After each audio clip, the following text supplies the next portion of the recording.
Hello, everyone. Thank you so much for your patience. We are going to go ahead and get started. First, I'd like to welcome you to the Title II, Part A State Use of Funds webinar for school year 2018-19, also known as Federal Fiscal Year 2018. My name is Beth Green, and I support the EdFacts Partner Support Center, who is the technical assistance help desk for the EMAPS survey that we are training on today.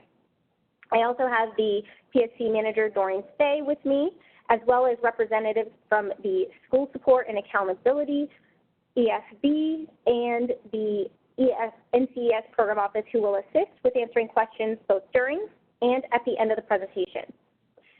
Some guidance regarding questions. If you do have questions throughout the duration of the presentation, you are able to enter them into the Q&A panel, not the chat panel, which is on your screen, to ensure that we receive your questions and we can address them. We will be answering additional questions as time permits at the end of this webinar, so please don't hesitate to enter them in the Q&A panel. Also, if you have difficulty viewing my screen at any point throughout the presentation, you do have the ability to zoom in and out with the WebEx tool. You just use the plus and minus symbols that are found on your keyboard, which are in, you can also use the ones that are in the top right screen of your WebEx screen. The PowerPoint slide deck that I'm using today, as well as the audio recording of today's training and a copy of all questions and answers that are asked, will be available in a future broadcast message, which will be sent to you. And then we also post it to the EdFacts Grads 360 website so that you can access it whenever you need to. If you're unable to find any of that, you can always contact the Partner Support Center to request a copy or guidance on how to access the community's website that we offer. Participants of today's training will most likely be the State Title II Director and the State EdFacts Coordinator. Joining us today for this presentation are Betsy Warner from the National Center of Education Evaluation, Libby Witt from the Office of School Support and Accountability, Joe Murphy supporting the National Center for Education Statistics, the ESB branch, and then myself, Jess Blaine.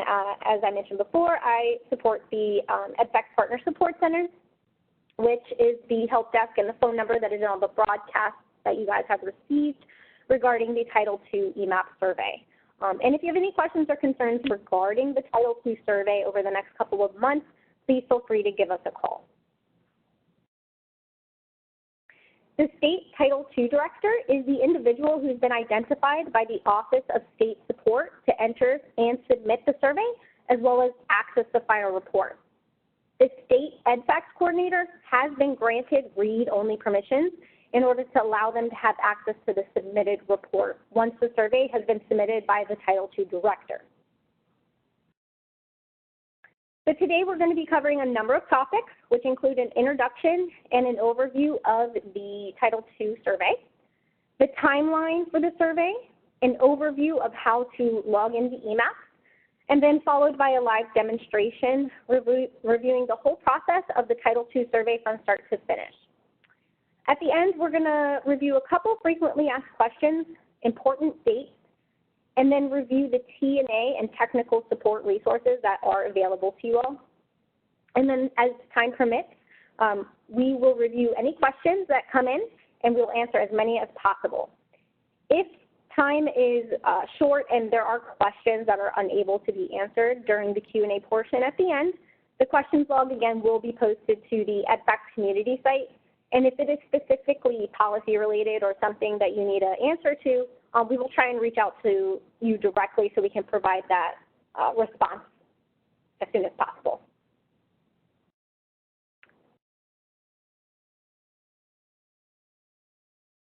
So this is just a very high overview of the Title II Part A survey.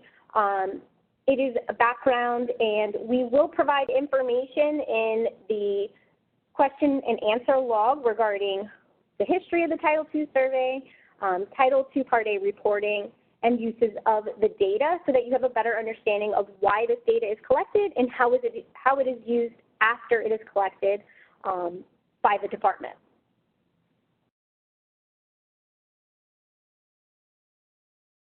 The system used to complete and submit the Title II Part A State Use of Funds Survey for school year 2018-19 is called the EdFacts Metadata and Process System. It's also known as EMAPS, which will be referenced in all of the broadcasts and communication that you receive.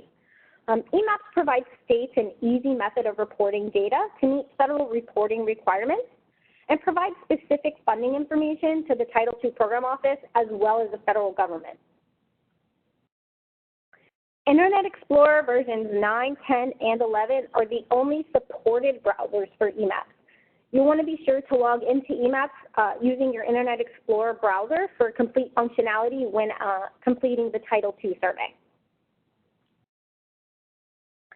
As you're most likely aware, the grant provides funds to states and districts for them to improve the quality of their teachers, principals, and other school leaders, as well as raise student achievement. The next two slides provide an overview of each question, which collects information on Title II Part A state funds allocated. Overall, there are 6 questions in this survey. Question 1 and the set-aside question collects the dollar amounts, both reserved and allocated funds, broken down by activity. Question 2 asks states to identify the areas the state allocated state activities funds. And then question 3 asks states to identify the number of state employees that were paid with Title II Part A state activity funds and or admin funds. Question 4 asks states to identify if they used funds to implement a school staff evaluation and support system in school year 2017-18. And question 5 asks states to identify if they've collected data on the 17-18 annual retention rate of effective and or ineffective school staff using methods or criteria that were created under Section 1111. Something I want to point out is that for questions 4 and 5, if you heard me, I did mention school year 17-18. These data are a year lag, so that's going to be important when you enter the data into the survey, but it is referenced throughout the live demo when I do it, and then as well as in the user guide for the survey itself. So just keep that in mind. The Title II Part A state survey will open in EMAPS on June 17th, which is Monday. Title II directors and state EdFacts coordinators, as well as any other users that have assigned access to the survey, will receive an automated email from EMAPS that's going to announce the system is open for submission. On Monday morning, PSC will also send a supplemental broadcast announcing the survey opening, as well as it will include an attached user guide for the EMAPS survey. After data entry into the survey is complete and all questions have been answered, you'll want to submit the survey and then also download a copy of the HTML report for your records. And the deadline to submit the survey will be Wednesday, July 10th, 2019 at 11:59 p.m. Upon accessing the EMAPS website, just note that a warning message will appear. This is just a notice from the Department of Education that indicates that any activity on the website is subject to monitoring to protect the system from any unauthorized users. So you would just click I agree. And then your login screen is going to appear, which is where you're going to go over and enter your login credentials. So just note that tomorrow, Friday, June 14th, PSC is going to be sending any existing users from last year their username. And in that email, there will be a link to reset your password. Now, if you're a new user, you will also receive an email from us with your username. So just be on the lookout for that email tomorrow morning. So as I mentioned, if you worked on Title II last year and you happen to not remember the password, if you didn't write it down, we've included instructions in the broadcast that's going to go out tomorrow that will allow you to reset your password yourself. So if you still can't get in after attempting to reset your email password yourself, you would just contact PSC for assistance. Again, if you're new and you didn't have an account last year, we have created an account for you. We'll send you your username tomorrow, and then you can use the forgot password link to reset your password because it's going to expire by then. So we will make sure that you get logged in. Nothing will be active tomorrow when you log in, so just note that you can click the link for the survey, but you won't be able to actually update the survey until Monday. Once you're logged in successfully, you'll be directed to the landing page referred to as the EdFacts portal that is seen here. The access link to the actual survey for your state will appear in blue. At the bottom of the screen, you can see it's in the EdFacts section. You're going to click that link, and I'm actually going to take you through this through the live demo. One other thing to note is that if you completed the Title II survey last year, EdFacts landing page that you're seeing here has been updated, so it does have a new look and feel, but the actual survey itself has not changed.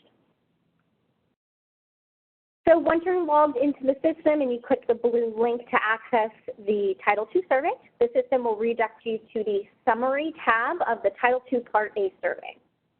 On this screen, there's a description about the survey itself and the data collection, a summary of the navigation that's throughout the survey, and then there are survey support documents. And we will go through this full page shortly in a live demo. So I'm going to switch my screens, and you're going to hear some silence for just a minute while I switch over my screen to the actual live demonstration for the survey. So if you just bear with me here for just a moment, I will get logged in.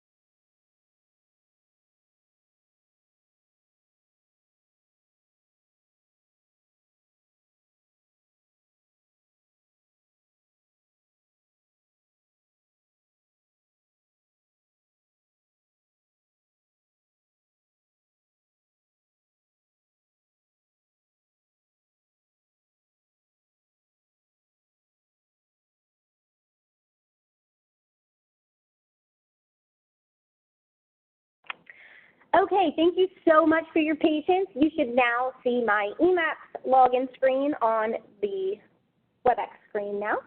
So we will go ahead and start the live demo. So like I mentioned before, when you log into EMAPS, you are going to be presented with the warning indicating that EMAPS is operated and maintained by the Department of Education. So to log in, if you want to read through that, I encourage you to, but you would click I agree. And then from here, you would actually enter your username and password. The password and the username are both case sensitive, so you're going to want to pay attention to that when you are entering your credentials. The username, like I mentioned, will be emailed to you tomorrow. Now, there are going to be instructions on how to reset your password yourself. You can contact PSE if you would like, but this is pretty much the same process.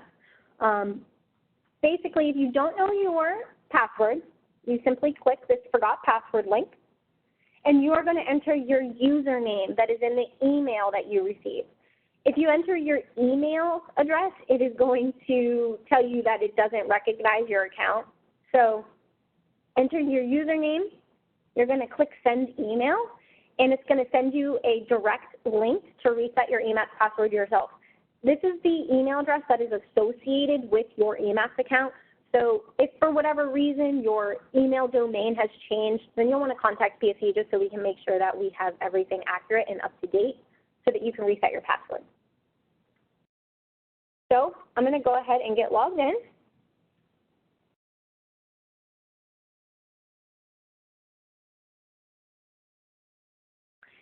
So once you enter your permissions, you are going to click Sign In, and the system is going to redirect you to the landing page of EMAPS. This is now known as the EdFacts portal. So you'll notice again that if you entered the survey last year, the landing page has been updated and is a little bit nicer than it used to be.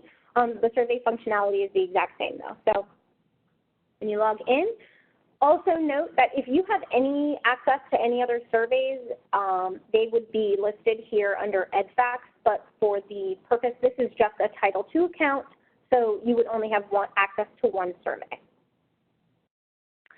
So before we actually enter the survey, I want to review EMAPS user counts and how to make some changes if you want to, such as your email address in the future, so once you're logged in. So up here in the top right corner, you're going to click the profile circle, and this is going to allow you to access the account options. You would click profile, and this is where you update your email address and phone number. So to make any edits, you would click edit profile, and here you can change your name and update your email address. Again, this is where the email address is going to, this is the address that the password reset link would be sent to.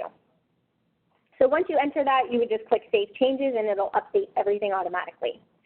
Now, once you're logged into EMAPS, if for whatever reason you ever want to change your password, you can actually do that from being logged into EMAPS as well.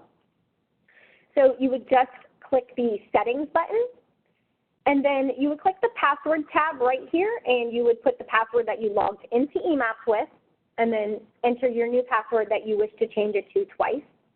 And then you would click Save Password, and then the system will save your updates. So if you have any issues changing your password or require any type of assistance, and it takes more than a couple minutes, we always say just contact the EdVac Partner Support Center, also known as PSC, so that we can quickly assist you and get you moving right along.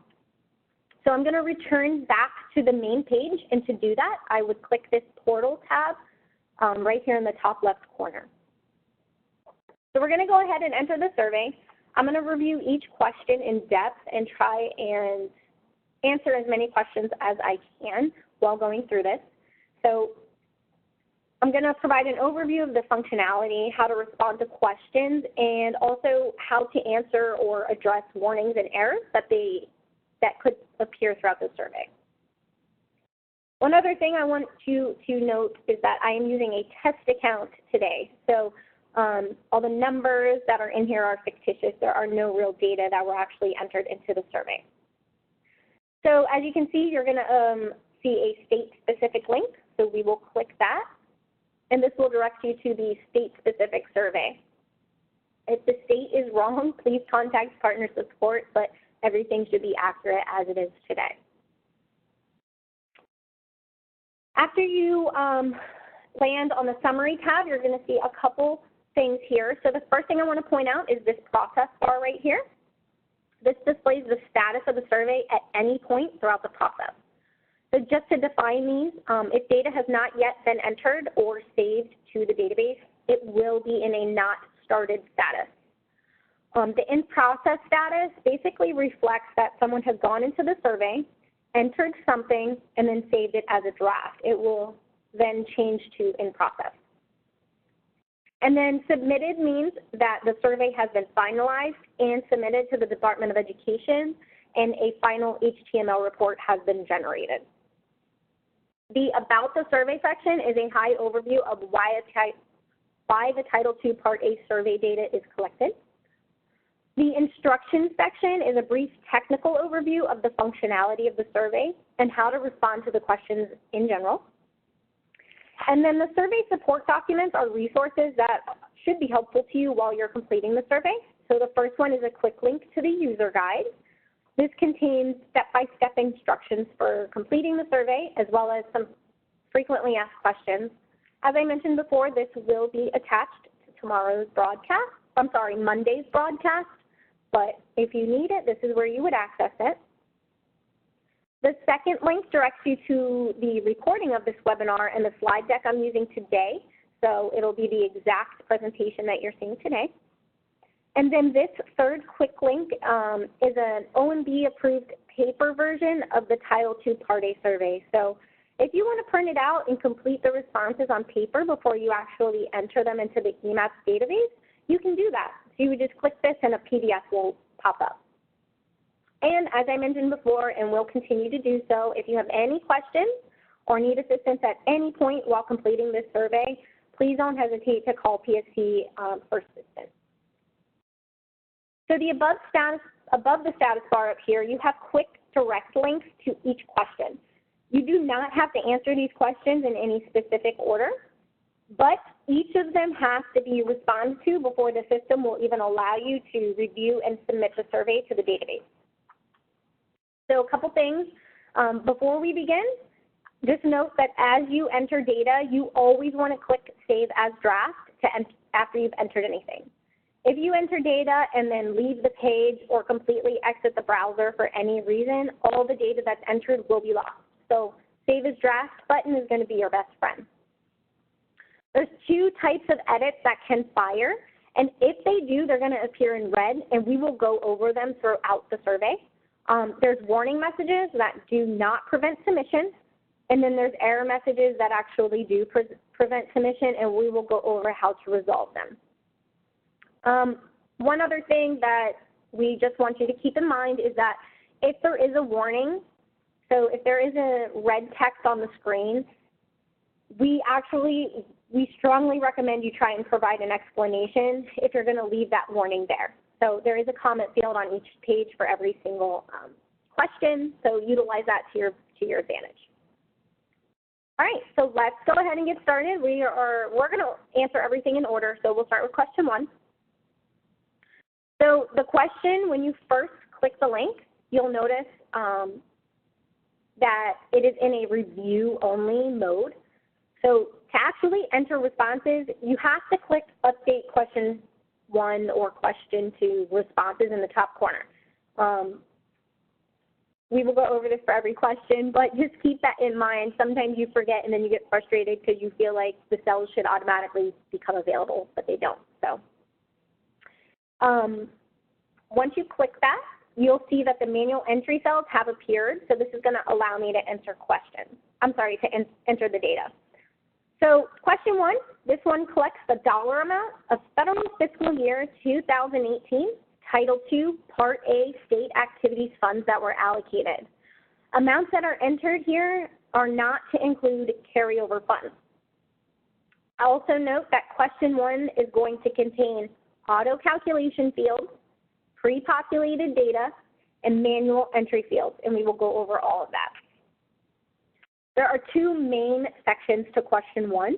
The first part up here is an overall breakdown of the allocated Title II Part A state funds. And then the second part is a breakdown of activities that were funded, which is down here. So beginning with question 1, the first part is the dollar amount that is pre-populated at the top in bold. This is the total federal fiscal year 2018 Title II Part A state activities funds that were allocated to your state by the Department of Education. This is a pre-populated number and it can't be edited. It's provided by the actual federal program office. The second amount will auto-calculate based on the amount of monies that were entered as transferred to the 5 program offices listed beneath. Please note that if exact figures are unavailable, you may provide estimates, but if the breakdown does not calculate up to this total allocation amount, you're going to receive a warning. So just keep that in mind as you're entering the data. If it's not down to the penny, you're going to get a warning. I also want to point out that these blue asterisks indicate that a response is required to be entered. So if you do not enter a response into something that is required, you will get a warning. Also, something to keep in mind is that the system will automatically format a number into a decimal dollar amount, so you can enter whole numbers as you go throughout here. So I'm going to enter the amount of Title II Part A state funds that were transferred to each program listed here. First, you'll want to delete the 0 decimal and then enter the dollar amount here. So I'm going to enter the breakdown as I go. So for Title II Part A funds, which would be Title I Part C, which is the first one, I'm going to enter a, again, fictitious amount. And you always want to remove the 0.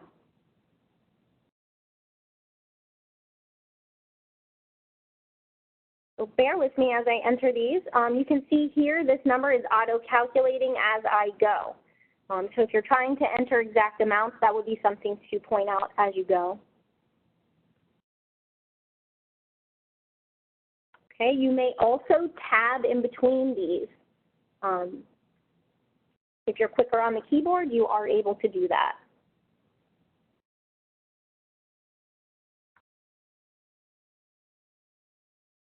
Okay, and thank you for your patience here. Okay, so I have entered my amount. And as I mentioned, if you're trying to enter exact amounts, you'll receive a warning message listed in red text above the dashed line down here. And this will fire until all 5 allocation amounts add up to the total amount allocated in bold. So you can see here that I did not enter exact amounts so that you could see the difference. So I do have an error here. So what I'm going to do is I'm going to fix it. I'm going to update my number here.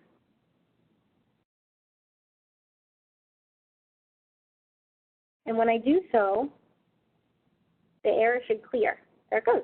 So all my monies entered add up to the total amount allocated. So for the amount transferred from one program to another, I'm going to enter an amount. And the total amount of Title II funds that were allocated, I'm going to enter an amount there.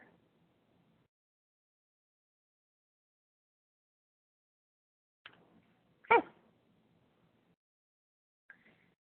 So after all allocation amounts have been entered, if they calculate to equal the total funds allocated as expected, the warning will disappear.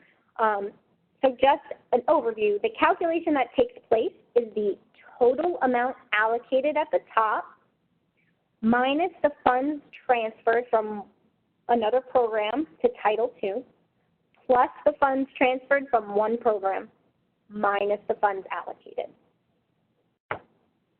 And that is it for the first part. So now we're going to move on down here.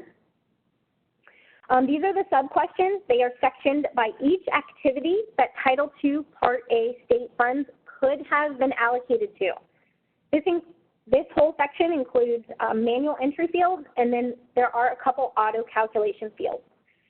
An asterisk does indicate that a response is required.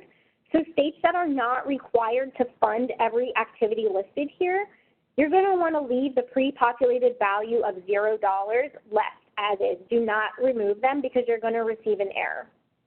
So leaving a 0 for anything that you did not allocate, you'll just leave a 0. The values that are entered into this portion of question 1 are expected to calculate and be equal to the funds allocated amount entered in the total federal fiscal year Title II Part A state activities field. That is up here. This is this last field right here. I allocated $100,000. So if my activities breakdown does not calculate to equal that amount, a warning will fire, but the warning will not prevent submission of the survey because estimates are acceptable. So just keep that in mind. If you're entering estimates, you are going to receive warnings. If you receive warnings, please provide a comment in the comment box. And again, if it's not funded by your state, just leave the zeros as is. So as an overview, sub-questions A, B as in boy, E, and G contain an auto-calculated total field, which will calculate the sum of the dollar amounts that are listed for each sub-activity in that specific question. So to demonstrate, I'm going to use this first one, which is sub-question A, and I'm going to enter dollar amounts for all 3 of these. And I am using the tab key to go in between each of these questions.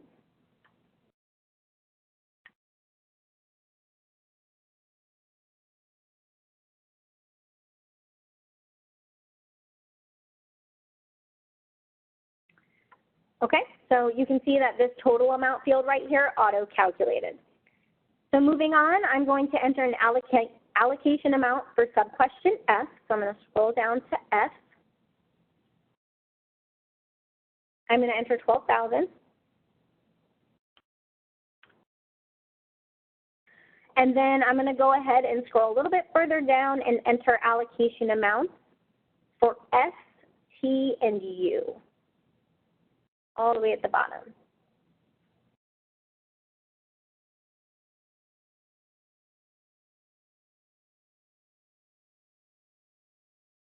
Okay. So now I'm done with entering my allocation amounts, and I'm going to go ahead and consider my data entry complete, and I'm going to click Save as Draft. When Save as Draft clicks, you can see at the top that the system is loading, and what it's doing is it's auto-calculating the values that were entered into all of the sub-questions, and it's comparing the calculated total to the allocated amount entered all the way at the beginning, which was in the total federal fiscal year 2018, Title II, Part A, State Activities Funds allocated field, all the way up in question 1. If I scroll up to the top, I'll want to go all the way back up. You can see that a warning has been triggered here. So first thing that you'll want to know is because this page is so long, when you save as draft, it doesn't automatically route you back to the top of the page. So what I highly suggest you do is always scroll back up so you can see any warnings or errors that may have fired. So if you're expecting the allocation amounts to enter to match that you entered, you're going to want to have to go back through and review all the entered amounts for the sub-questions.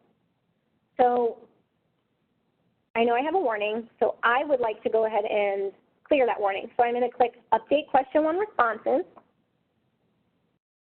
And I'm actually going to enter a different amount for sub-question U.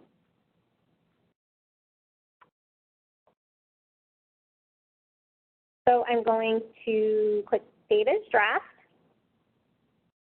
And to confirm if the updated number I entered fixes the warning, I go ahead and scroll all the way up here.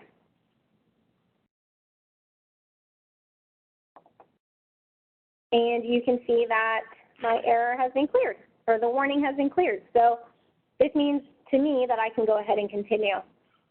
Now, the last page with the warning, it did save, so I could go ahead and click, a different question to respond to if I wasn't expecting those to all match up. So just contact CSE if you have questions, if you need some help with any of that. So we're going to move on to the set-aside question. In this question, you're going to indicate if your state reserved funds for subgrants to LEAs for activities for principals or other school leaders as described in section 2101. And there's a little lag on the survey. Here we go. States can reserve up to 3% of the amount reserved for subgrants to LEAs for activities for principals or other school leaders. And this question is actually going to require a yes or no. So it looks like there's nothing to respond to. So as a reminder, you want to click Update Set Aside Question Response in the corner, and then your question is going to appear. So the first thing you want to answer is the radio button. So this is the first question. And if you click no, a comment can be entered right here, which is highly suggested since you're responding to no. The comment is optional. And then you would click Save as Draft. But for the purpose of the training, we're going to go ahead and click Yes. And you're going to see that 2 questions appear that both require a response, indicated so by the asterisk. So in the first box, you're going to enter the exact percentage of funds that were reserved for the activities for principals or other school leaders. So I'm going to enter, for the purpose of this demonstration, I'm going to enter in the letter O, assuming it's by accident. When I click to go respond to the second one, you'll see that the system clears that out. Anything that is not accepted by the system, when you enter it, it will automatically clear it out. So just note that. We will go ahead and leave that blank for now. And in the second box, you're going to enter a description of the activities that were funded for these staff. So if a value is not entered in either one of these boxes, an error is going to fire. So if I try and leave this blank and add a comment here, this comment box at the bottom is optional. When I click Save as Draft, I'm going to get an error that says a value is required. So this is going to prevent you from continuing from this point on. You have to enter something here. So I'm going to enter a value, and it automatically reverts it to a decimal. And then Since I cleared the error, I can go ahead and continue. You'll note that in the comment boxes, there is a 4,000 character limit, so there are a lot of there is a large amount of space where you can enter comments, so just keep that in mind. Something that I do want to point out, when you are entering a comment, this doesn't count your characters as you go.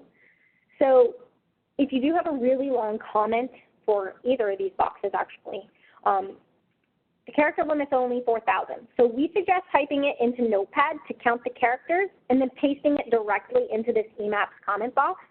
You can use Microsoft Word to type a count, but just beware that sometimes Microsoft does use rich text, and sometimes it has hidden characters that aren't picked up until you paste it into this EMAPS box. So EMAPS and Notepad, they both use plain text font, so it's a lot easier just to use Notepad.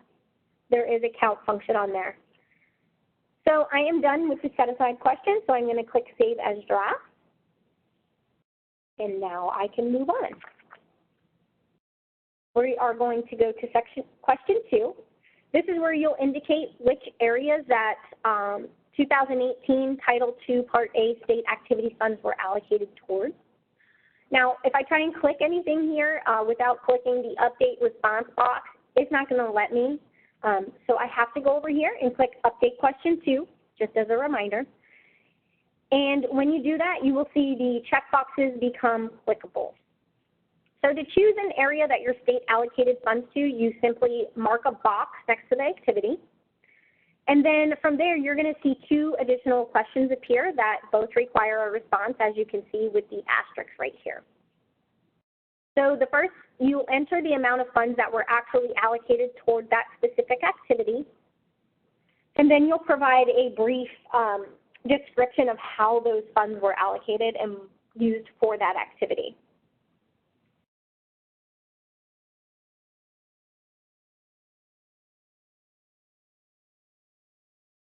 If you do choose an activity and you enter an allocation amount, but you don't actually enter a description, when you try to go and save, you're going to get an error.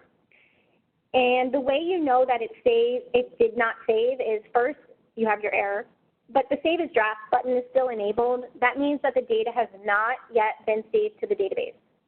So you'll want to go ahead and make sure you provide that description so that you can continue.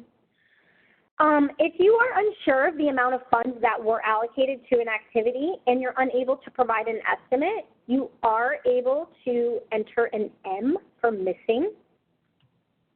That is an acceptable value. Provide a description of how the funds were used if you have it. And if you don't, make sure you provide an explanation regarding why this information is missing.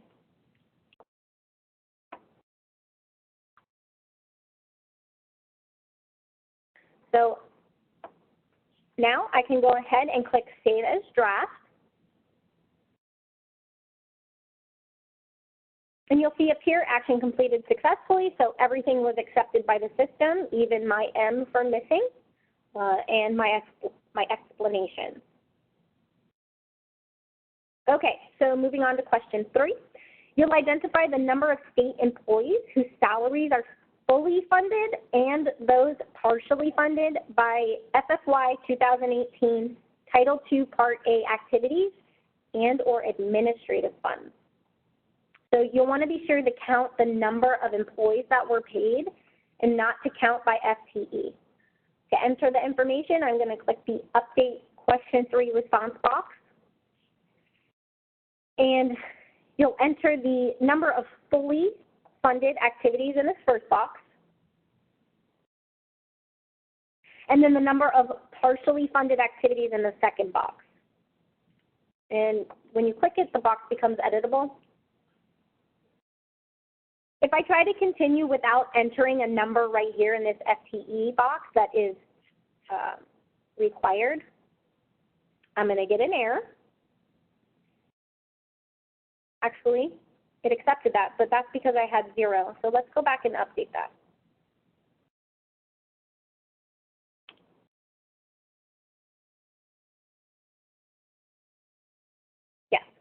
So if I remove the 0 and just try and accept it blank, I'm going to receive an error, a value is required.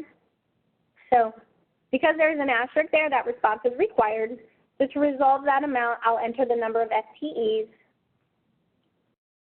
and then my error is clear. So now I can save as draft, and I can continue on to questions 4 and 5. So as I mentioned earlier, questions 4 and 5 collect last year's data. So question 4 specifically, you will indicate whether FFY 2017 Title II Part A funds were used to implement a teacher, principal, or other school leader evaluation and support system in school year 2018. So if you entered data for this survey last year, just keep in mind that yes, this information was entered already, but a lot of states didn't have accurate data.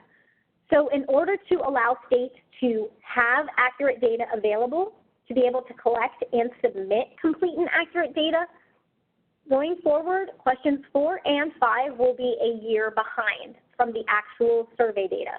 So for this year, this data is 17-18. If you have new data, which you should from last year, if it's a little bit more accurate, make sure you enter the new information instead of last year's information. This question contains both manual entry fields as well as auto calculations, and it also requires a yes or no response. So if I click no to this question, then you can enter a comment, which is optional, and then you would click Save as Draft and continue on to question 5. If your state did implement a school staff evaluation and support system, you want to choose yes, and then a data entry table is going to appear. So in this table, you need to provide 17-18 evaluation results for any teachers, principals, and other school leaders that are in your state. The number entered should be whole numbers in the category, not decimals. For this table, there are standard categories, which are over here on the left. You'll see not rated and ineffective. If your state has additional categories, you may manually add them to the chart. To do this, you simply click the blue Add Category link at the bottom left, and then you're going to see a whole new line enter. So for this, I'm going to add 3 state-specific categories. I'm going to add Category 1, Category 2, and these can be anything. These can be named whatever your state utilizes. Okay? So as an example, just to show you kind of how this table chart works, let's say I added Category 2 by mistake. This category can only be removed from the chart from the bottom up. So you have to start from the bottom. If you have a bunch of categories, I think you can add up to 6. Just note that you want to make sure that it's 100% accurate. So to make it a little easier, I would just rename Category 2 to 3. And then I can go ahead and delete this last row. You'll see this red X over here. And this is just saying that I wanted to remove Category 2 completely. So now that I have my chart the way my state utilizes it, I can go ahead and start entering my counts of staff. So for teachers, I will enter 20 as the total. And then for not rated, I'm going to enter 5. For ineffective, 10. And then for Category 3, I will enter 6. As I enter my counts, you'll notice that there are percentages that are automatically calculated in the percentage column right here. Because the sum of the categories for teachers is more than the total number entered in the top, you see there's a warning down here at the bottom in red text. So to resolve that warning, the sum of teachers entered in the bottom table would need to equal the total number entered at the top. So I'm going to update Category 3 to 5, and the warning should then clear. For principals, I'm going to enter a total of 5. For not rated, I will enter 3. Category 1, I will have 1, and then for Category 3, I'll enter 1. And then for other school leaders, I'll go ahead and enter these counts. So I'm going to say a total of 5, but in my state, let's just say we weren't sure how many of the other school leaders were actually categorized as rated, not rated or ineffective. So I'm going to enter an M for both of these.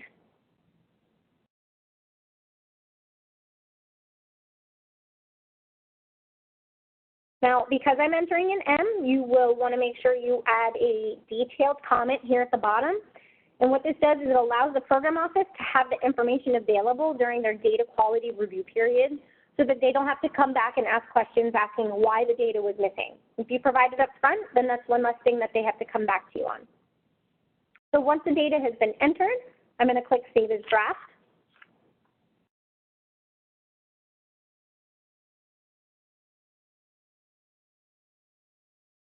And then last, I'm going to move on to question 5. In this question, you will indicate if data were collected on the 17-18 annual retention rate of effective and ineffective teachers, principals, and other school leaders in your state, using any methods or criteria that your state developed under Section 1111. Again, this is the same data that was entered in last year's survey, so you are re-entering 17-18 data if you had it. If you didn't have accurate data at that time, you'll want to make sure you provide the updated data. This question, again, does contain both manual entry fields and auto calculations and requires a yes or no response. So I clicked Update Question 5 in the right-hand corner. The functionality of this question is the exact same as question 4. So if I click no, I can enter a comment and then click Save as Draft. If your state did collect annual retention rate data, you're going to go ahead and choose yes, and your data entry table will appear. The first thing you're going to see are 2 warnings that have been triggered at the bottom. There's an edit check that takes place that's comparing the staff counts entered in questions 4 and 5. So if the counts reported in question 4 are higher than in question 5, this warning will fire for each specific category. Right now it's firing because no employee counts have been entered. This warning won't prevent submission of the survey, but if it's left as is, you do want to enter a comment so that the program office has that during their data quality review. So same as question 4, my standard categories are not rated and ineffective. I'm going to go ahead and add my 2 additional categories very quickly.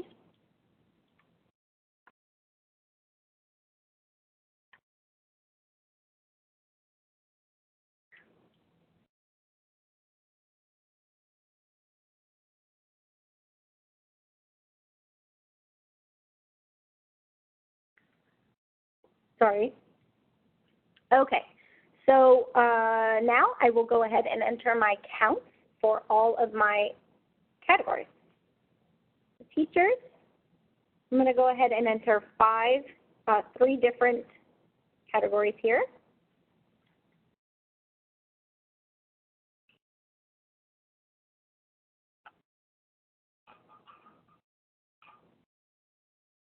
And again, as I enter the counts, you'll notice that the percentages right here, they do automatically calculate, same as question 4. Because the total number of teachers that I entered in question 5 is more than what I entered in question 4, I've received a warning. If I leave that, I'll want to be sure to add a comment at the bottom and explain the difference between the 2 screens. For principals, I'm going to enter 5, 3, 1, and 1. And then in other school leaders, I'm going to enter my total, which is the same, it's 15. And for question 4, I entered missing, so I'm going to do the same for question 5.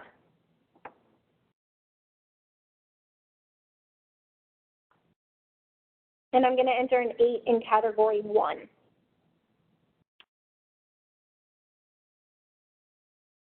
As with all other questions, the comment section is optional, but I will need to add I would need to add detailed comments, just providing an explanation regarding why my teacher count is 1 more in question 5 versus 4, and why I reported the school staff categories as missing. That way the program office has that. So I'm going to go ahead and click Save as Draft and consider my data entry complete. Because I have now responded to all 6 tabs up here, you're going to notice a new button here in the top right-hand corner. This is the Submit Title II Part A Survey button. Once you're confident all answers have been responded to accurately, you are then ready to submit the survey. So to do this, you click the Submit Title II Survey button. A user screen is going to appear, and this is the information that you are going to enter for the person that submits the survey.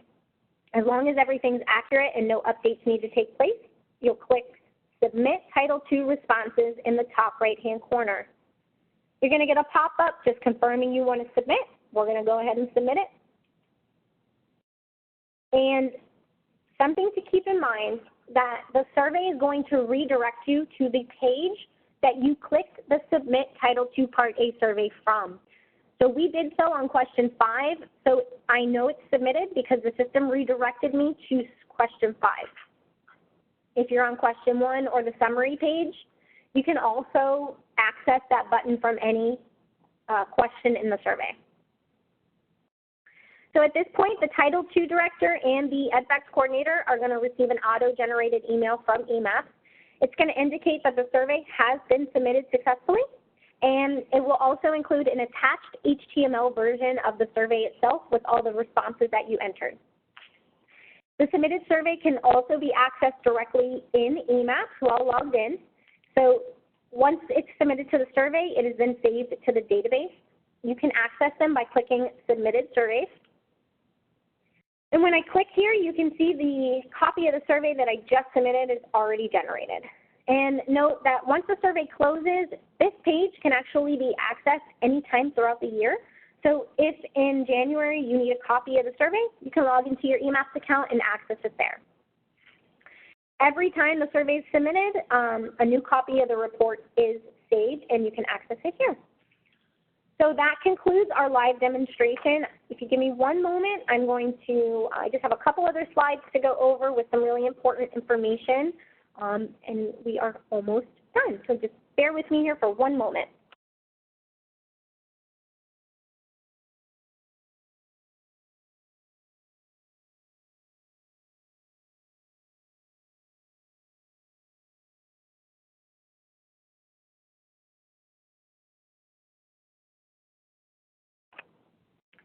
Okay, so we're going to quickly go over some email notifications. EMAPS sends automated emails at specific times for the Title II survey. All emails go to state Title II directors, EdVacs coordinators, and then anyone else in your state that has access to the Title II survey. They will always be CC'd on these emails. The first email, as I mentioned earlier, is going to go out on Monday, June 17th. It's going to notify you that the survey is open. The second type of email is sent when the survey is submitted, which we just went over, and it's going to have an HTML report attached to that email. Because the survey can be resubmitted at any point during the reopen period and during the open period, anytime you submit it, you're going to receive a new email confirming submission with a new updated HTML report. The last type of email is automatically sent 3 days prior to the system closing if your survey is in a status of not started or in process. And this is just an automatic reminder that the survey has not yet been submitted. During the close week, something I want to note is that PSC, the Partner Support Center, conducts outreach to any state that is either in a status of not started or in process to kind of touch base, offer any assistance, and help with getting states to certify, since the EMAPS survey is a really hard deadline. Once the survey closes, the responses are collected and reviewed during data quality by the program office. So we do our best that we can to make sure that you guys certify and submit your survey on time. That way your responses are included in the data quality review.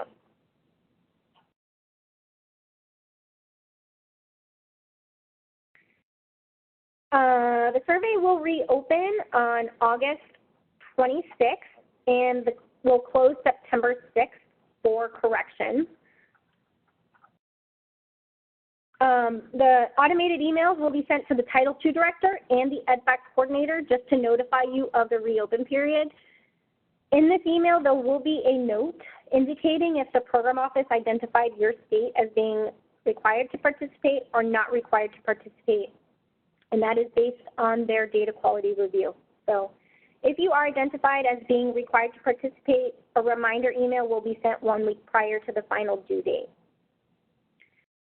So now we're going to review a couple frequently asked questions. I'm going to review some just kind of technical questions, and then I'm going to introduce Libby Witt, who is actually from the FFA program office, and she's going to provide additional information and just some insight from a program office point of view.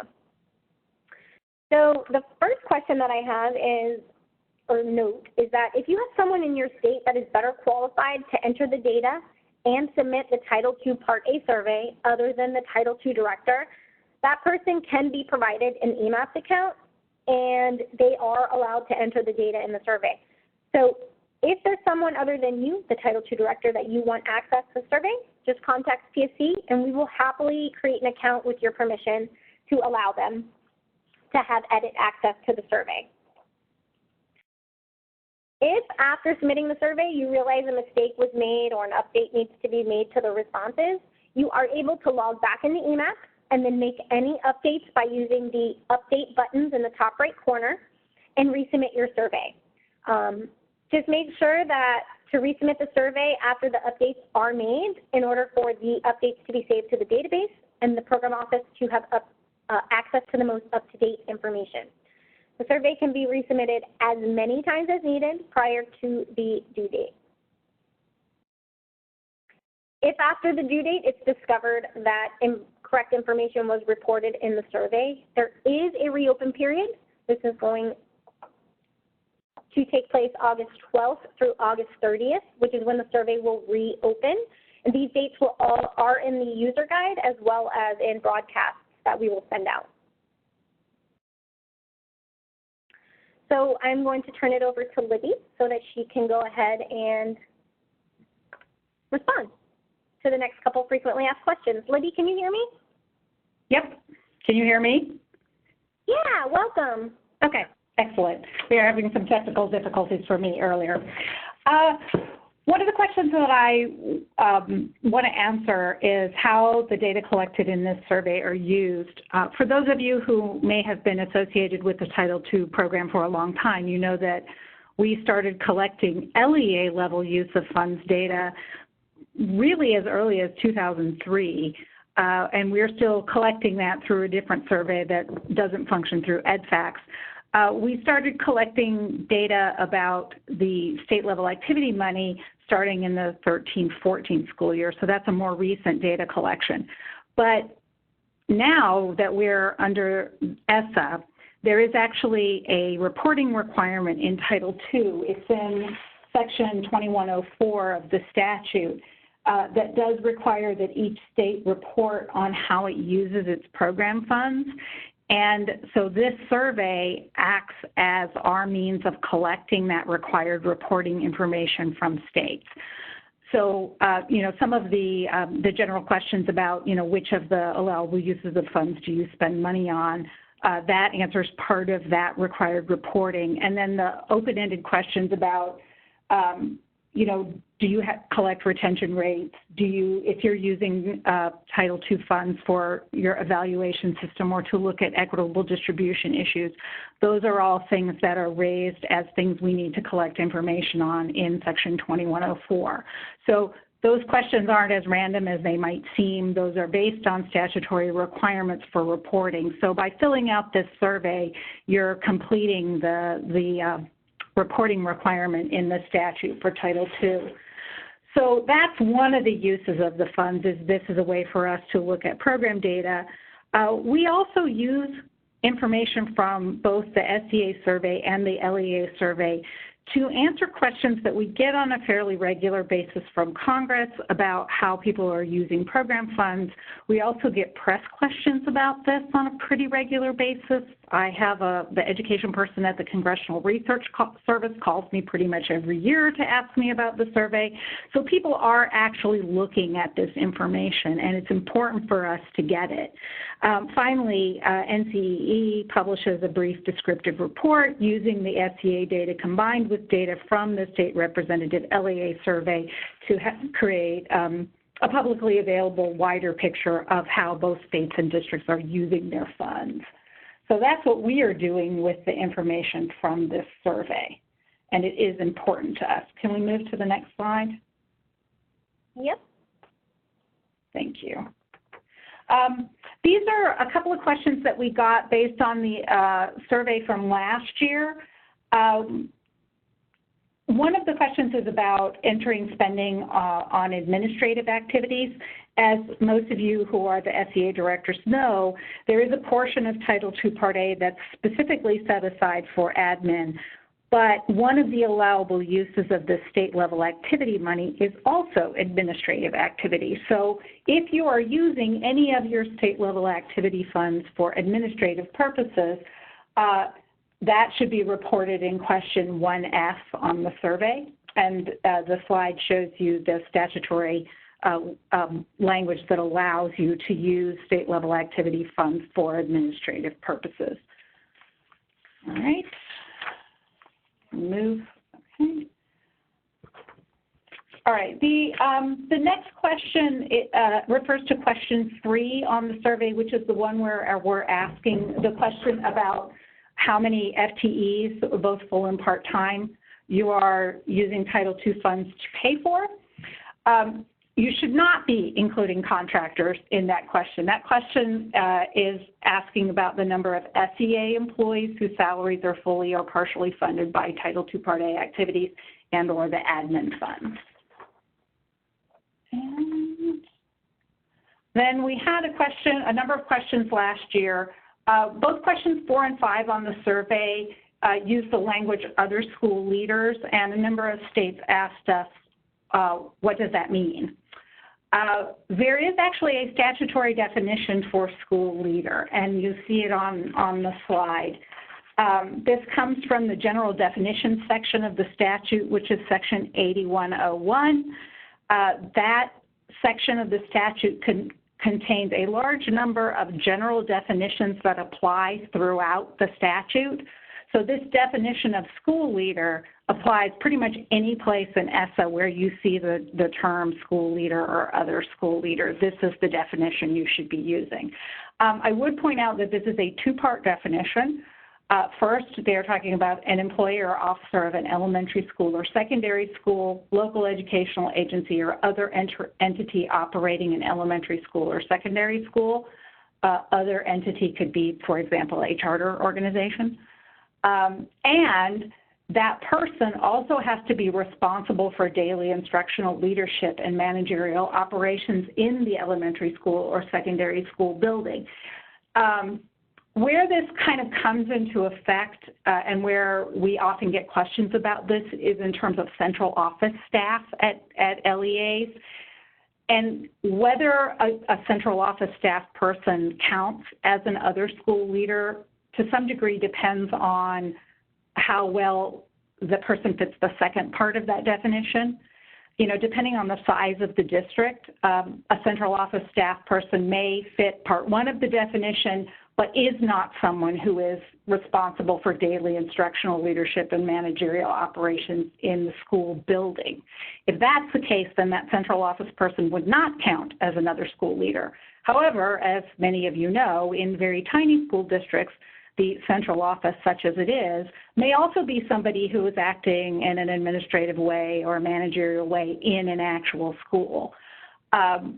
I would also point out for purposes of, say, equitable services to private schools, the same definition would apply, and administrators at private schools may fit part 1 of the definition but not part 2, or they may fit both parts, in which case they can be included.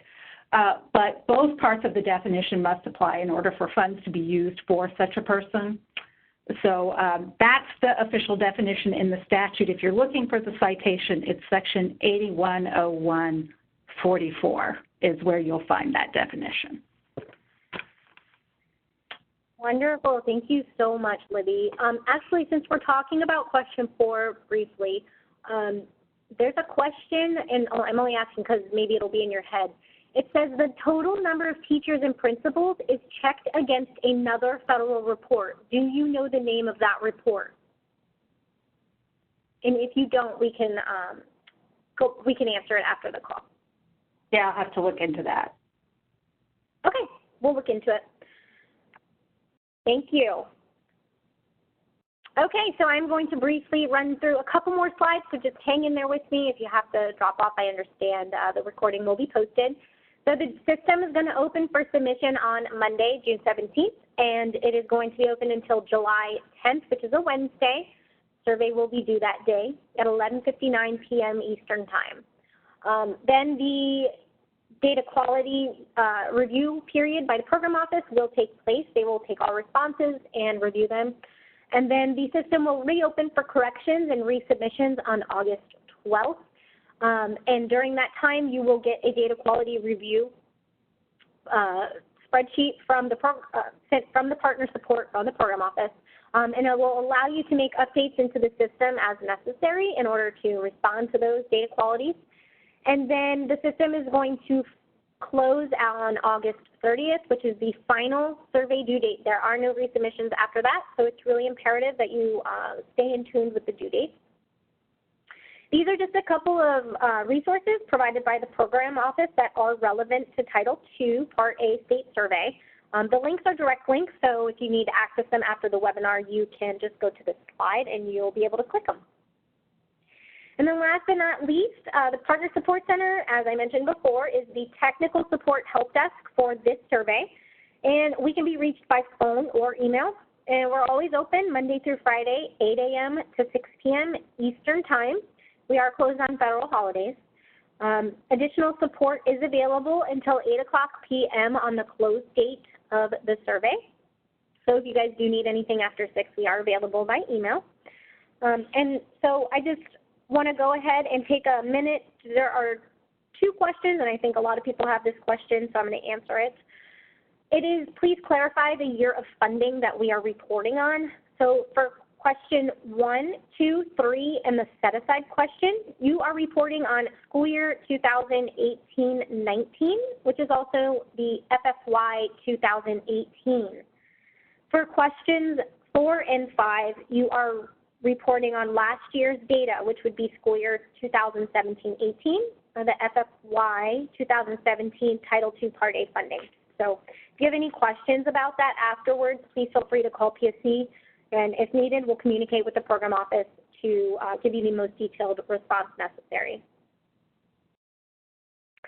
I just want to go ahead and thank you all for joining us. I know we went over in time today, but as a reminder, the PowerPoint presentation and the audio recording of the webinar and question and answer log will be made available in a future broadcast message. We will send that out. It'll also be posted to the community site. And if you need to, just call PSC to request a copy, and we can definitely email that to you.